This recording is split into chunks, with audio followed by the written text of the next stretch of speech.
Welcome to the Mindcraft podcast. My name is Kimberly here, and I am here with the wonderful, the one and only Jeremy Roadruck.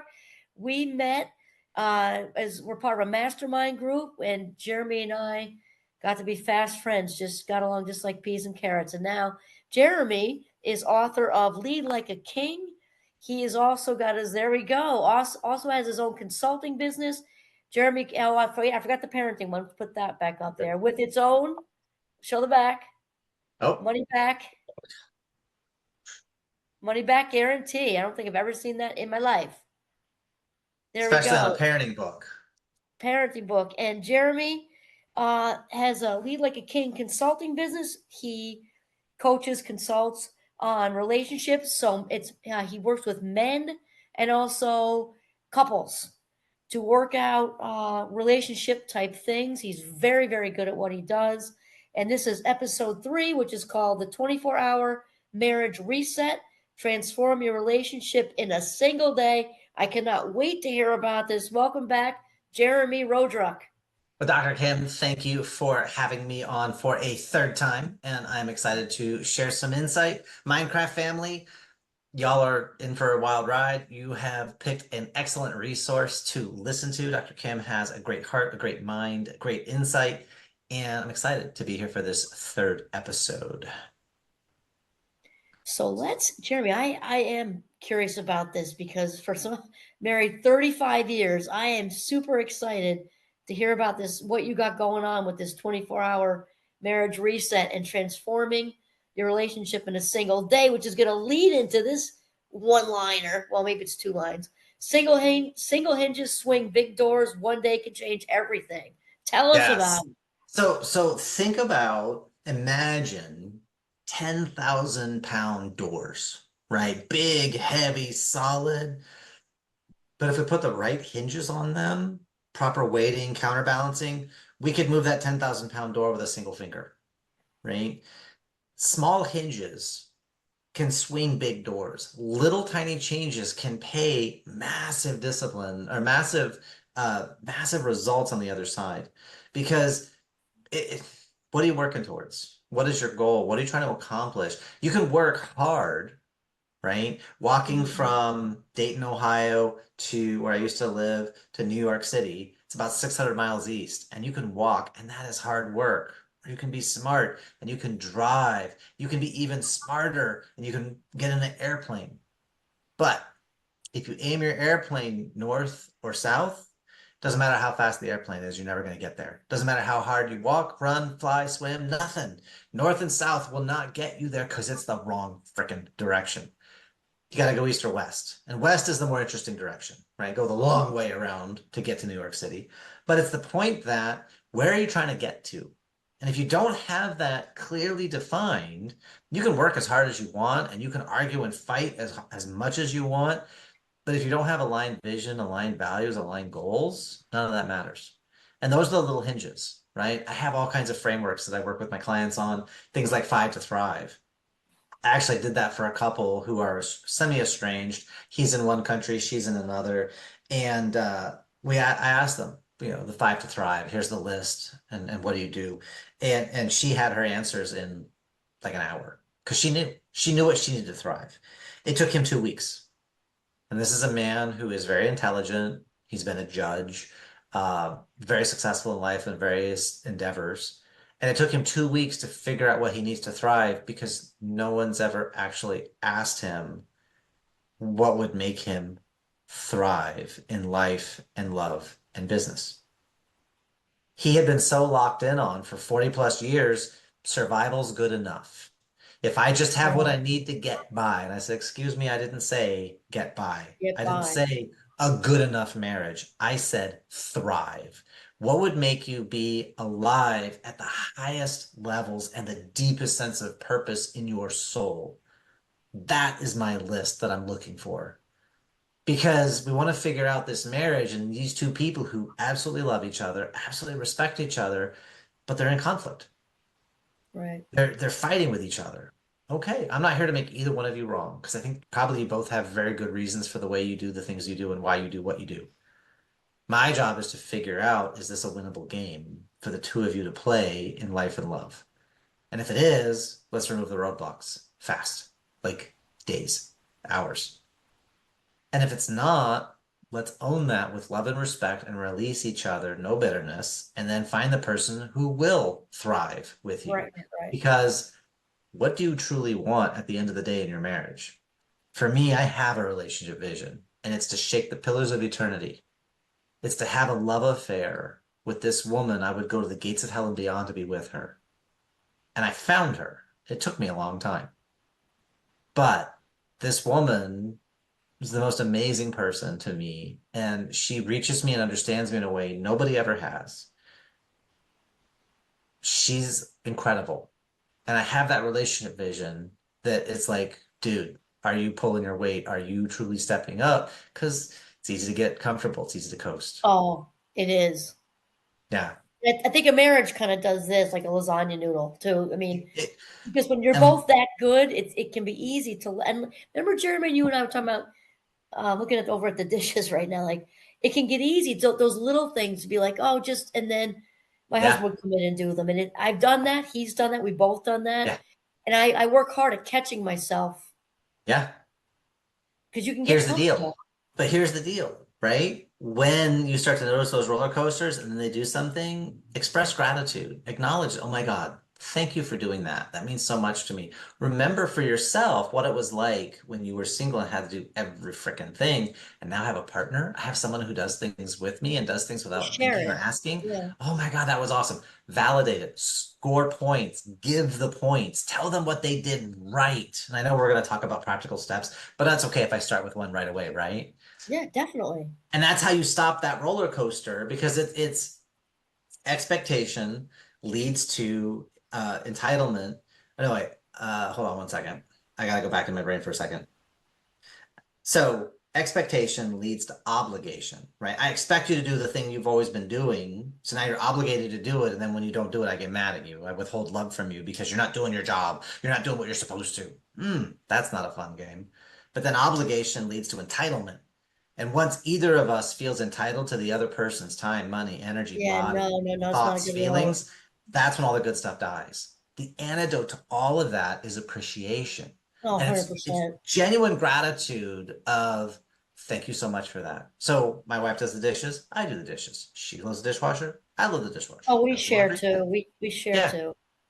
But then we express gratitude to each other. Hey, I noticed you did that. Thank you so much. That meant so much to me. And that's what keeps us in this place of no entitlement, no expectation, no obligation, because you didn't have to do that. I'm fully capable as a functioning human Right. being. Thank you. But oh my God, I'm so glad you did that. Thank you. Yeah. Right. And so we start to become a right and a left hand. And now there needs to be not the every single day is well, when's the magic moment? When is the date night? When are we going out? When are we need to have those moments too to spark other options, other opportunities. So it's a both and. But Oh, this idea, appreciation, the little hinge, oh, it's huge. right? But it swings a huge door in our It's partner's huge. heart when they feel acknowledged for the time, the effort, the energy, the thoughtfulness, and oh my gosh, thank you, that meant so much to me. And explain to them in a way that they feel it in their heart. It's like, dude, that was awesome. Thank you. Well, thank you. Right? Oh, And that's that's how the love affair awesome. never ends. It's so huge. I'm saying 35 years of marriage. We do thank each other for taking out the garbage, whatever it's because he's mostly the Yeah. garbage person. It's his Yep. routine. He likes that. But Oh I'm up yeah. earlier. So a few times I knew he had a rough like a day coming, like not just stacked meetings. Like, you know what? I'm already awake. I can pull Yeah. the thing. And he's like, thank you. And then the other night he came home for absolutely no reason with the small, my Earl Grey tea that I love so much. It's just a small little thing. But I think the Nice. appreciation thing Yeah. is, it can't, it should underestimate because it's big. It's the smallest is the biggest, I think. Absolutely. Absolutely. Sometimes I'll say to clients, if you do at the end what you did at the beginning, there never would be an end. Right. Right. But Right. if you did at the beginning what you did at the end, there never would have been a beginning. So what's the difference? Oh, it's that expectation, obligation, entitlement. And you Those got three too are the comfortable. poisons.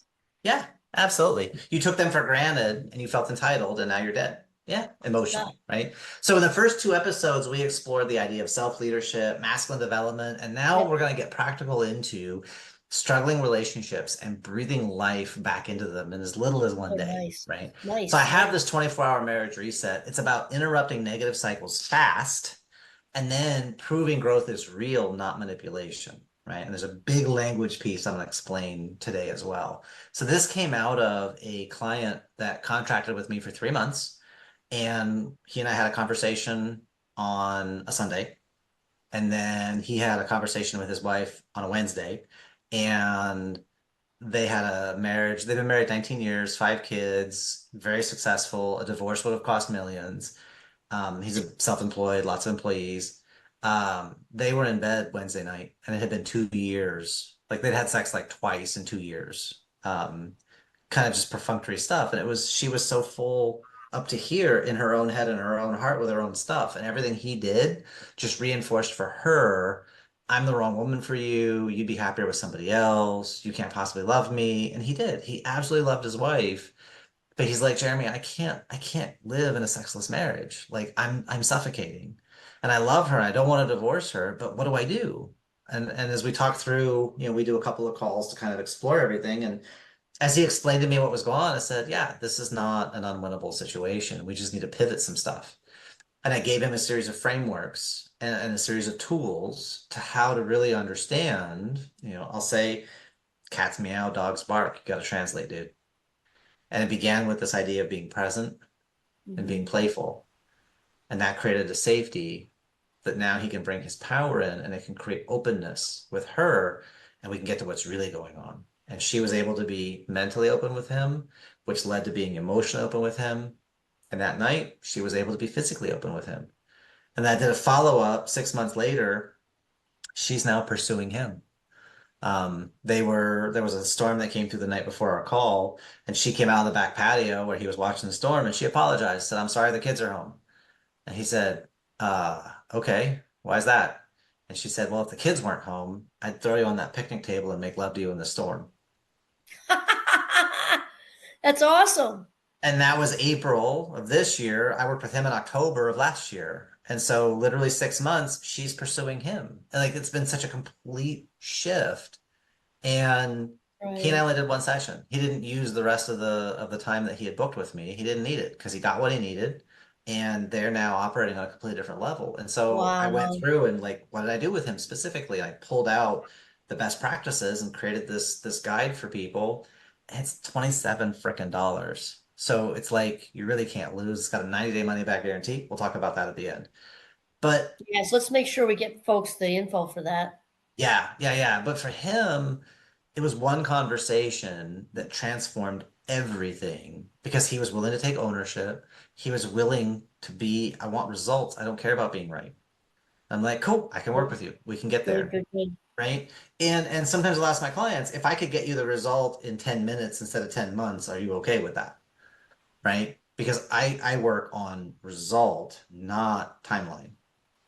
So you're going to contract with me. We're going to agree to a set fee, a set time, or a set result. And it's like, cool, I'm going to try and hit that out of the park as fast as I can.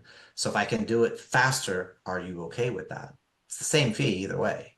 If you want me to drag it out, I can, maybe. I honestly don't know that I can because I'm still going to go fast. All right. Oh, So here's where we begin then, right? We start with, does your partner give you negative feedback? Do they complain? Do they get angry? Do they get angry with you? Do they tell you about it? Because do they care?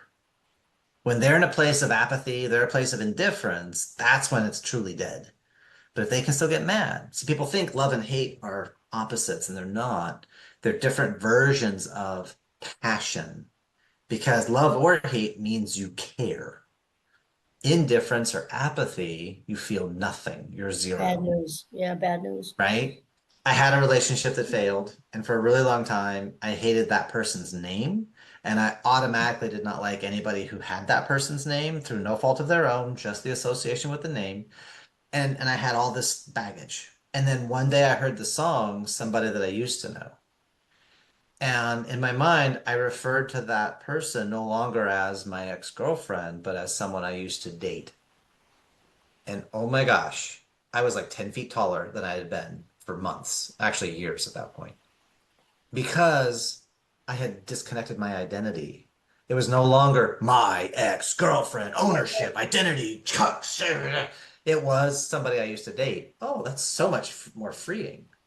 Hmm. So my husband, my wife, there's an entitlement, there's an ownership, there's a commingling of identity that can make it sometimes be difficult to show up authentically for this person and what they need and what they're going through because we're commingling our stuff into it. My wife shouldn't treat me like that. Hold on. This is a person who is hurting that I happen to be married to. And just that separation, we're starting to create some distance because we need room to breathe. We need room to Right, think and right. feel. We need room to operate. Psychological leverage, right? And so that's that first step. Take a deep breath and create that separation. Because if you truly love this person, do you love them for what they do for you or how they show up for you? Or do you love them for who and what they are? That's a really good question to ask. Right? There's an old story in Taoism, and it's about this guy who raises horses, and he takes such great care of them, so amazing, so gentle, so loving. He has a special conch that he catches the urine in and pours it away, and only feeds them the best food and only the cleanest water. And one day, a horsefly lands on the backside of his prized horse, and so he reaches out to smack it to kill the fly, and the horse is shocked because it's never been treated like this before. Kicks the guy in the head and kills him. Just because you love someone doesn't mean they understand your love. Just because you treat someone nice does not Mhm. entitle you to being treated nice. You really have to understand, do I love this person, or in this case, the story, do I love this horse for their own nature? But do I understand they might not understand my love? They might not understand me. So how am I making that clear with them, for them? Rather than, oh, you kicked me, you hurt me, Mhm. right? In the story, he smacked the horse, first time the horse had ever been treated mean in its entire existence. So of course it defended itself. So what if your partner giving you that negative response, that negative reaction, it's not about you or it's not about this moment? What if it's about something in their life they haven't fully dealt with? Right, right, right, right. Breathe. And that's where you begin to create your own distance to go, oh my gosh, this person I care about is hurting. Maybe I was the cause of that. Maybe it was something before me, but they're hurting now. And can you be present in this moment with them in Mhm. that emotion without making it your fault or taking ownership? Right, right, right, right, right. And if you can't, that suggests there may be some things in you that need to be healed or resolved because fault and blame is a problem. Guilt and shame is usually a wound. Oh, Self-sabotaging definitely. games, like these are the three pieces of inner child work, right? It's guilt, Mhm. problems, and games. We get those three lined up. We know how to create safety and creativity. Cool. Now we can play. And so this is how we want to start interrupting these cycles and go, wait a minute, my partner's yelling at me. Okay. Are they angry? Are they scared? Do they feel heard? Do they feel distant? Because if I can begin to understand what's driving that pattern of behavior, I can begin to show up differently and not take Mhm. it so personal. But if I make it personal and I'm at fault and how dare you and your shit stinks too, and now we're going back and forth and we're battling for who is right, that's a lose-lose game. You know what, Jeremy? This is taking me right back to how we started out in episode one with the clarity thing. Because if we just say communication, we can communicate. That's all communicating. Smacking the It horse on the is. butt was communicating, but clear communication. So, like you were saying, whether it's something in your childhood that made it the feeling memory of that made it Mhm. into this now situation that may not even be conscious, Nope. and to have that clarity just seems so essential to me Yeah. for that to heal, for that to get better. I had a client and I helped him recover his marriage in about 5 months. And I said it was going to take 6 to 9, so five is a win in my book. And I was doing a follow-up with him, I think a year or two later, and he was sharing with me his wife was getting spun up about something, right? And she's talking with him, and he said, well, hold on, before we get into this, I just want to calibrate, one of my favorite words, but I just want to calibrate with you. I'm still your person. I'm still on your team. And she's like, yes, you're still my person. We're still on the same team. And then they had a productive conversation. And then, like, later that day, she came back and said, I just want to let you know when you asked me that, and you said you wanted to calibrate and am I your person? Am I on the same team? That grounded me so much. It reminded me of who you are and who we are.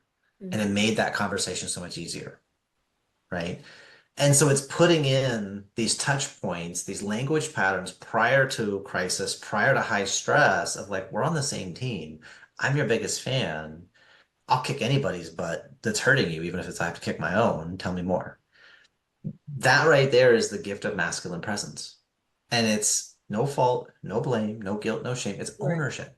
And it's the ability to respond instead of Mhm. react. If you're feeling the need to react, that suggests you have some unresolved stuff to deal with, Right. right? Doesn't make you wrong, it doesn't make them wrong, but it does make you less resourceful in that moment, which is why we talked about exercises last time and the time before that, different ways to breathe and bring ourselves back to the present moment.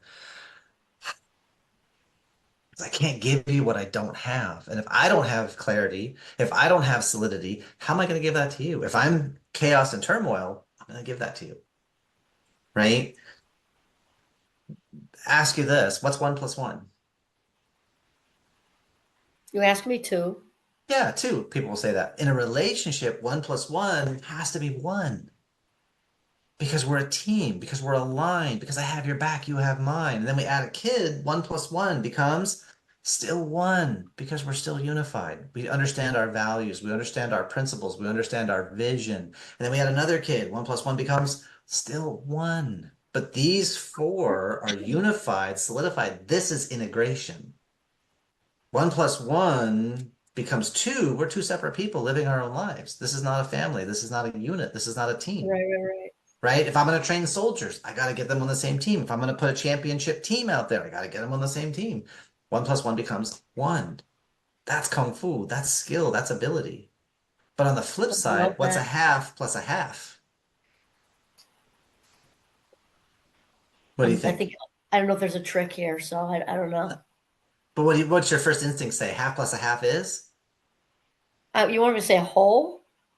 I mean, I want the answer is the answer, right? But one plus one is one. Half plus Right. a half is nothing. Because if I Okay. don't understand me and you don't understand you In and we try to come relationship together, context, are we yes. going to create more understanding or more confusion? Right, right, right. Right? Even one plus a half is still problematic because, well, you complete me. No, that's dysfunction. No, that's totally dysfunction. Right, right, You right. amplify me, game on, do that. That's awesome. But you complete me is like, no, no, no. Because once this dysfunctional person becomes Not whole is when things not tear not apart. healthy. Yeah. Yeah, I don't need you anymore. And it's like, oh, if need is what's keeping you two together, that may be dangerous. Well, the codependent dance. Yeah. In fact, I used to bring that up when those like a lot of times in third or fourth or fifth grade, little girls would have the little best friend necklaces and they'd have like a half a heart and it would like and you then she wore the other half a heart, like besties. Yeah, And that, that's not what it's about, right? Whole person comes together with whole person and yeah, you do a help not perfect, but you do a healthy, yeah. mutually interdependent dance. Yeah, we amplify each other. That's the best. In the best relationships, joy is amplified, pain is Yeah, minimized. In the worst relationships, pain is amplified, joy is minimized. So when you have somebody who's tearing apart your joy, they're yucking your yum, right. we got to clean that up. And if we can't, we need to exit because the kids are learning that as normal.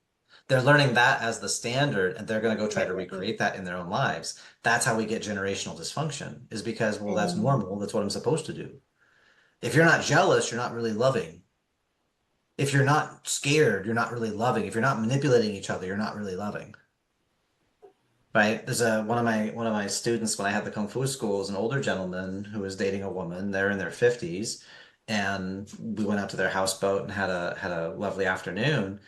But his girlfriend at the time got my wife separated because he and I were grilling. And she says to my wife, she's like, "So what are you doing to make him jealous?" And Autumn's like, "Well, tell me more." And just like extracted this lady's strategies with no desire to reproduce them. Because as we're driving home, she's like, "Oh, I feel bad for your student." I said, "What's up?" Well, I was talking to his girlfriend, and she's a piece of work. wow, She's all the mid game playing. 50s and manipulation and lies and jealousy. And she She says she's not available when she actually is, to make him come running when she's available. Like all these little childish things.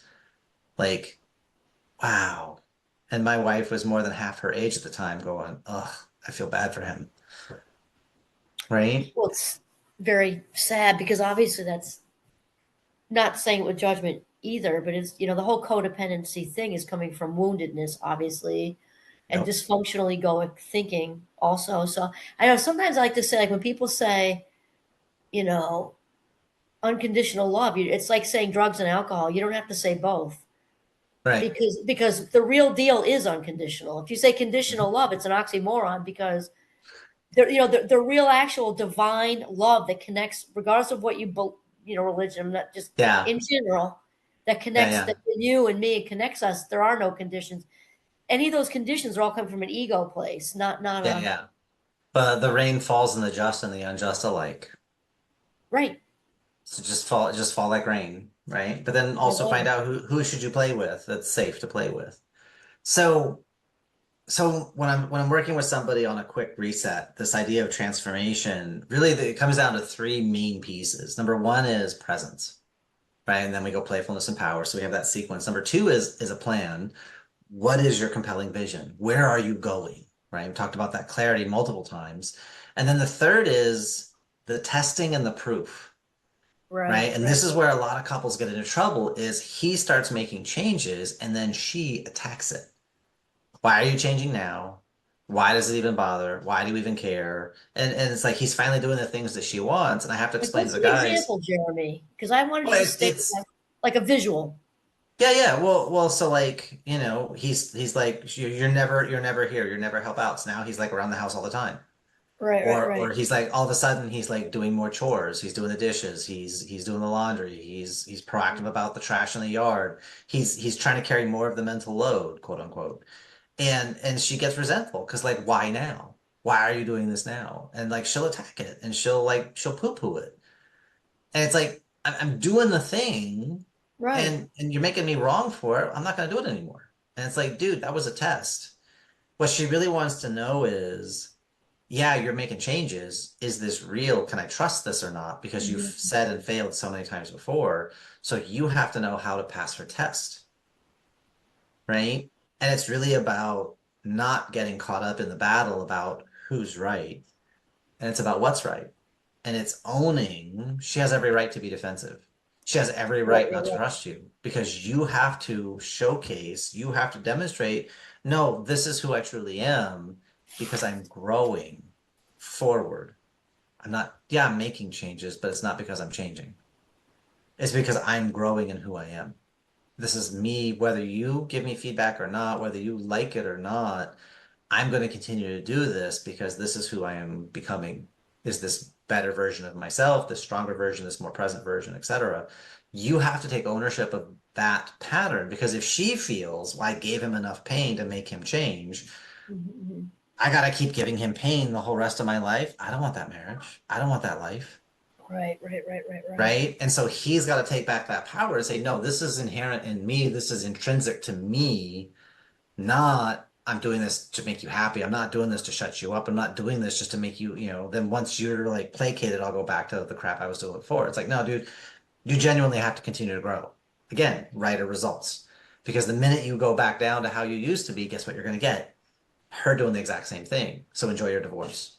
Because there's elasticity until it breaks. And once it's broken, it never comes back.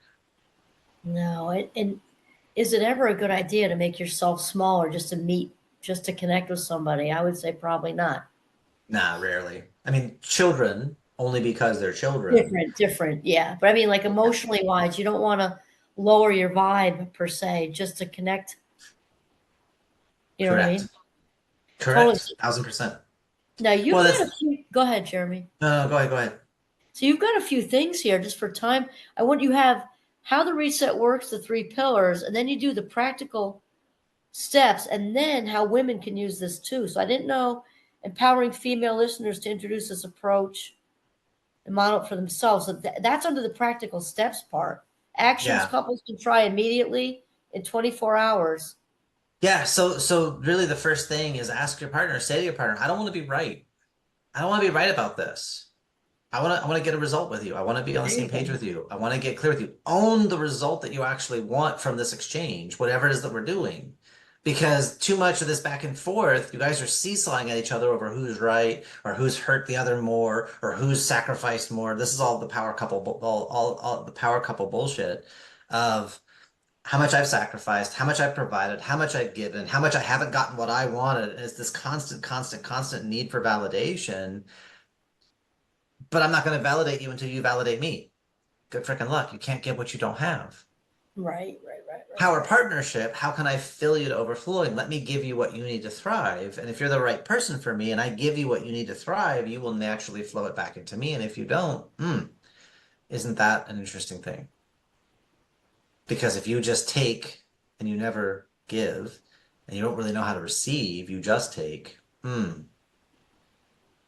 I had a client I worked with for 6 months, and for the first 3 months, we gave and we did everything we could to fill his wife up. And everything Mm. that's nice. I want a divorce. That's nice. I want my freedom. That's nice. We've been together too long. That's nice. I'm not happy.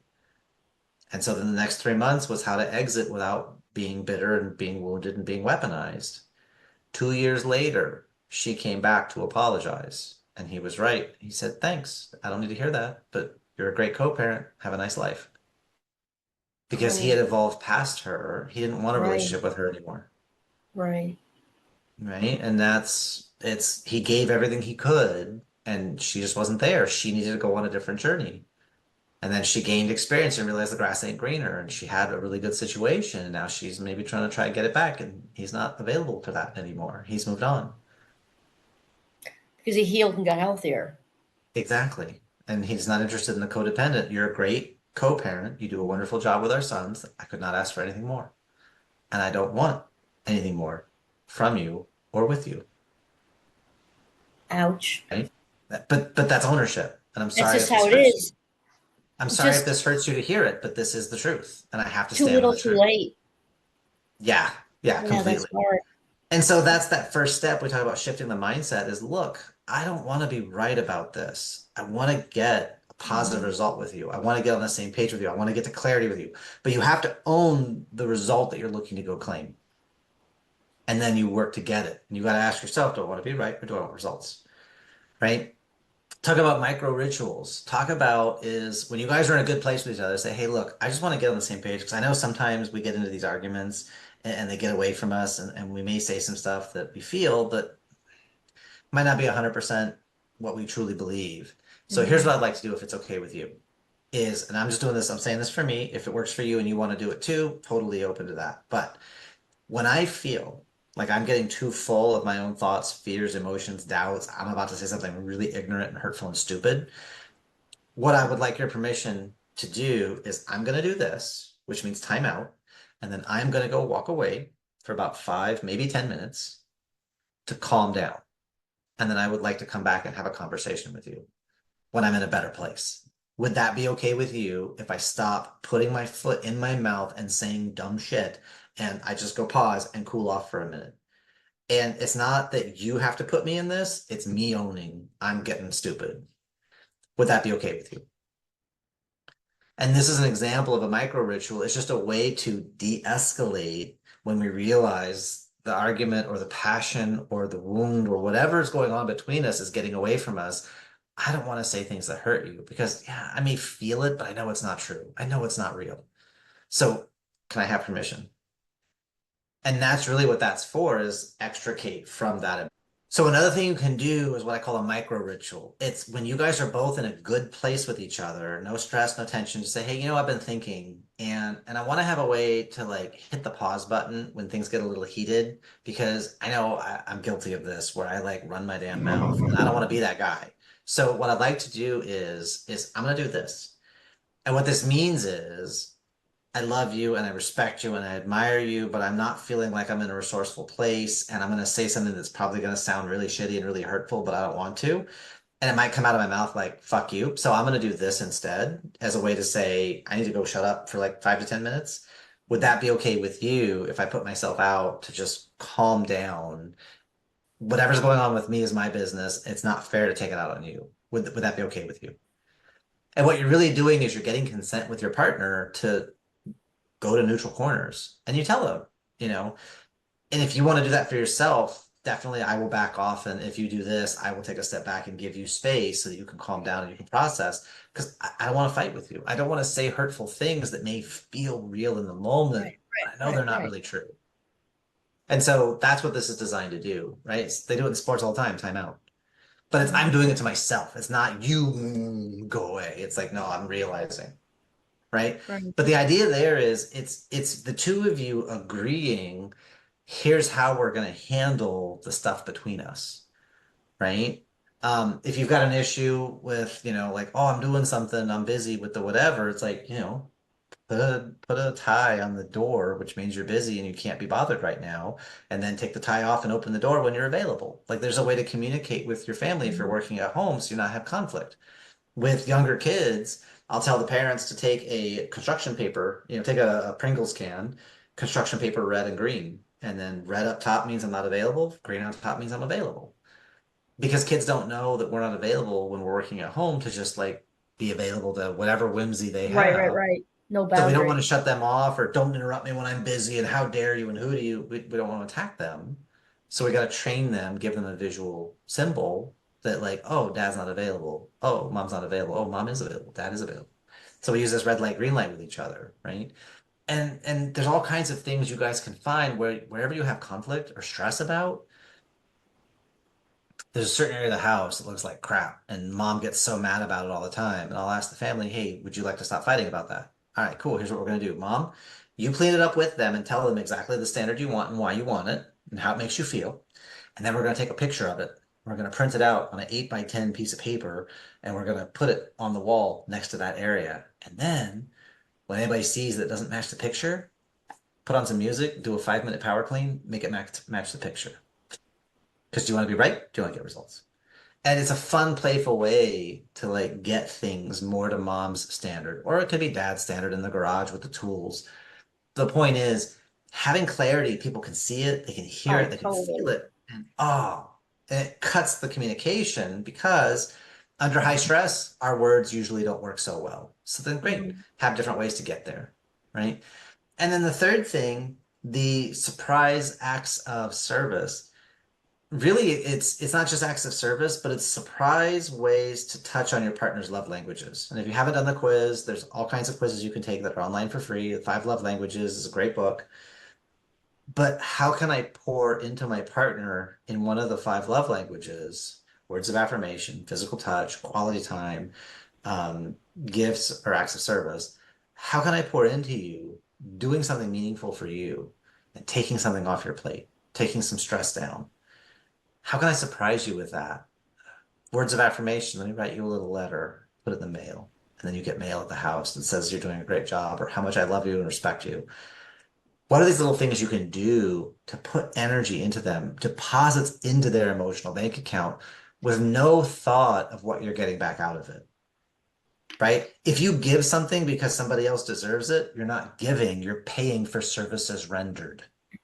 If someone gives you a gift because you deserve it, it is payment. A gift is given freely, no Freely. attachment. Right. Do whatever you want with it, right? You don't deserve a gift. You just receive a gift. And so that's really this thing. It's like, you know what? I love this person and they work so hard and they give so much. I want them to feel acknowledged because that's what is right. And I can make that happen for them.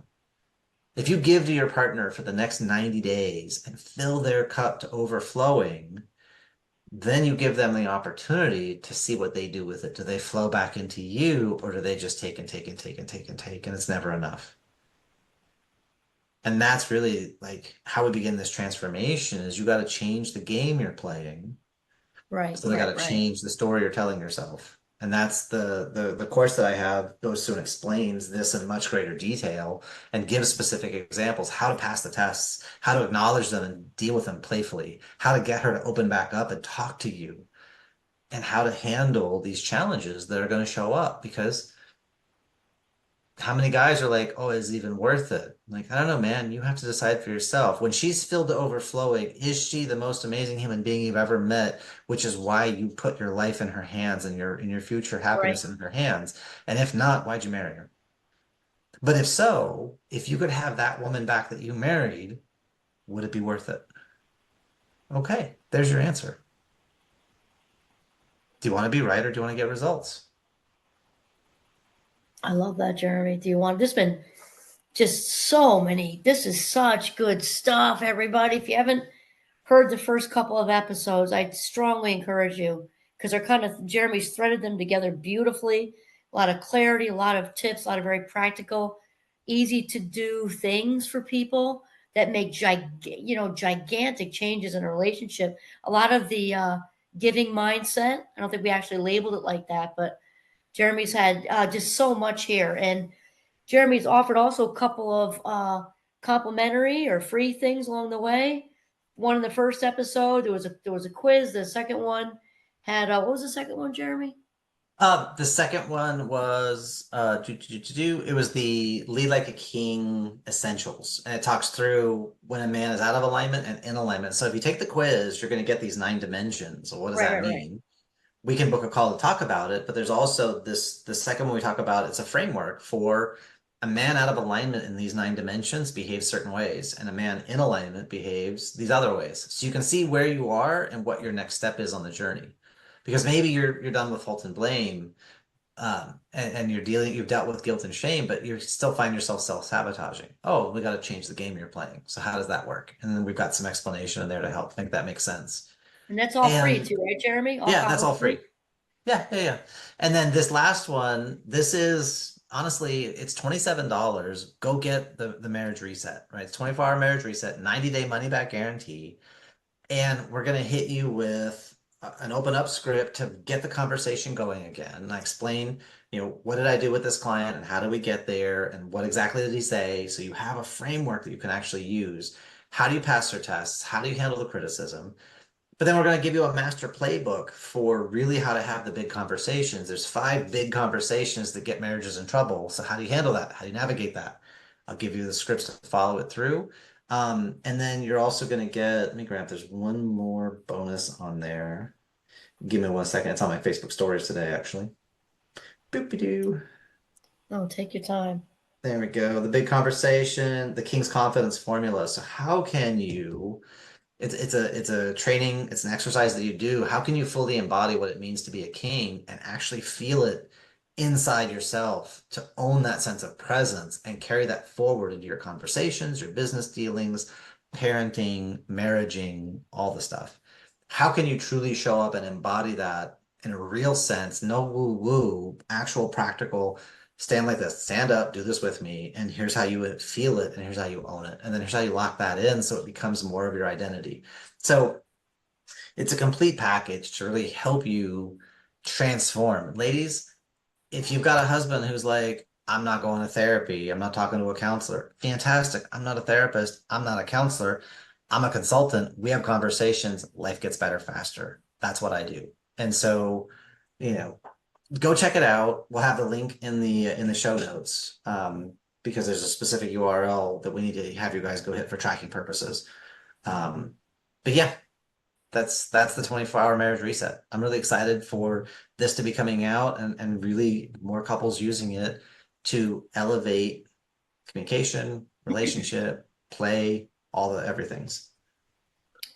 Well, I'll tell you, this has been a fantastic episode. The other two, again, I'd strongly encourage it.